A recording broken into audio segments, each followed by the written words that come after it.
Welcome to The Explainer. Today, we're jumping into a scientific mystery that honestly threatened to tear down everything we thought we knew about matter. See, at the start of the 20th century, our best picture of the atom had this one tiny, catastrophic flaw. And fixing it, well, that would take a complete revolution in physics. Okay, so let's just get right into it. This seems like a weird question, right? But 100 years ago, it was a very serious one that had scientists completely stumped. And it all came down to a huge problem with their model of the atom. I mean, this was a puzzle that hit at the very core of existence itself. Because if atoms couldn't hold themselves together, then nothing, and I mean nothing you see around you, could possibly exist. So, back in the early 1900s, the best model we had for the atom was from Ernest Rutherford. The idea was pretty simple. You have this tiny, super dense, positive center, the nucleus, and then you have these lightweight negative electrons orbiting it, kind of like planets zipping around the sun. It was a brilliant step forward, but it had one, well, fatal flaw. Yeah, see, according to the fundamental laws of physics, the ones everyone trusted, an orbiting electron should be giving off energy all the time.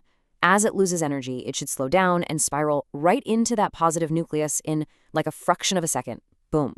But obviously that doesn't happen. The world is still here. So what was stopping this from happening? The answer, incredibly, wasn't found by looking deeper into the atom, but by looking at light itself. To solve the mystery of the stable atom, scientists started looking really closely at how light and matter interact with each other.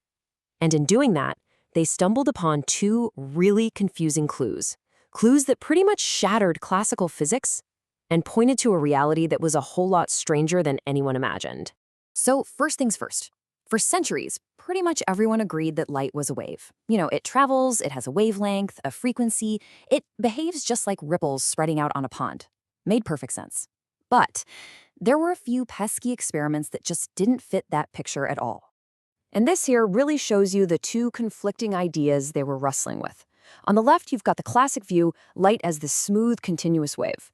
But new evidence, like what's shown on the right, was suggesting that light could also act like a stream of individual separate particles. So, which was it? A wave or a particle? How could it possibly be both? This whole wave-particle thing became impossible to ignore because of a truly bizarre phenomenon called the photoelectric effect. This was one of those key experiments that the old wave theory just had no answer for. Now, if light is a wave, you'd think that any light, as long as it's bright enough, should eventually build up enough energy to knock an electron loose. But that's not what happened. You could take a super bright, low-frequency red light and shine it on metal all day long, and nothing. Not a single electron would pop off. But then, a very faint, high-frequency violet light would start knocking them off instantly. What was going on? This analogy just nails it. The low-frequency light, even if it was really bright, was like peppering the target with a stream of ping-pong balls. They just didn't have enough individual punch. But a single particle of high-frequency light, that was like a baseball. It had all the energy it needed concentrated in one powerful packet to do the job. So building on the ideas of a physicist named Max Planck, Albert Einstein stepped in and gave these little packets of light energy a name: photons. He proposed that light energy doesn't come in a smooth, continuous flow. Instead, it comes in these little discrete chunks, or quanta. And that's the whole idea behind the word quantum. It's the smallest possible piece of something. The thought that energy itself was pixelated or quantized, well, that was completely revolutionary. And here is the absolute key to the whole thing. The energy of one single photon is directly tied to its frequency. A higher frequency means a higher energy punch per photon. This simple little equation explained the photoelectric effect perfectly. To knock an electron out, you didn't need a lot of light. You just needed one single photon that had enough energy, which meant it needed a high enough frequency. Okay, so that's clue number one. Light energy comes in packets. Now for the second clue. This one popped up when scientists started heating up different gases until they glowed. And then they looked at that light through a prism. Now, what they expected to see was a continuous spectrum, a full, unbroken rainbow, like you get from sunlight. But what they got instead it looked like a barcode. Each element, when you heated it up, didn't glow with a rainbow. It gave off its own unique set of very specific, very sharp lines of color. It was like every atom had its own secret fingerprint.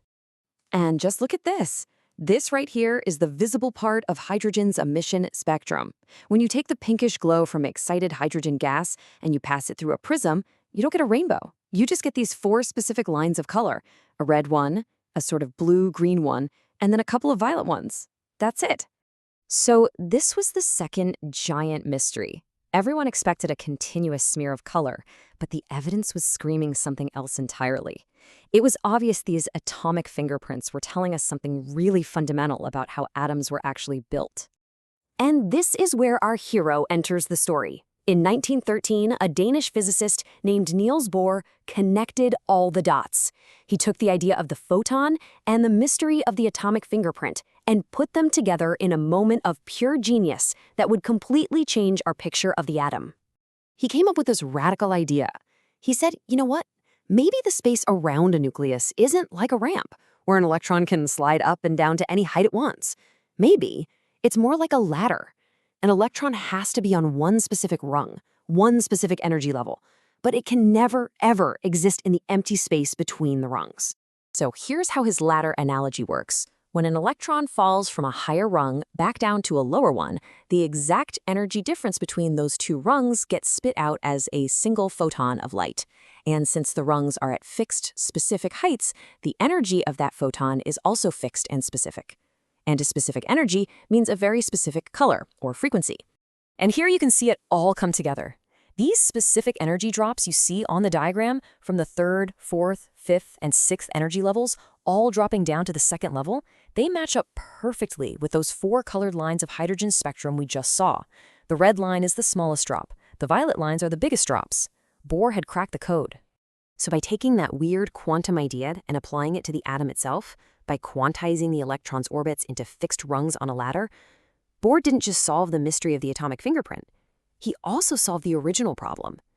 See, an electron in one of these special fixed orbits doesn't radiate energy, which means it doesn't spiral into the nucleus. The atom was finally stable.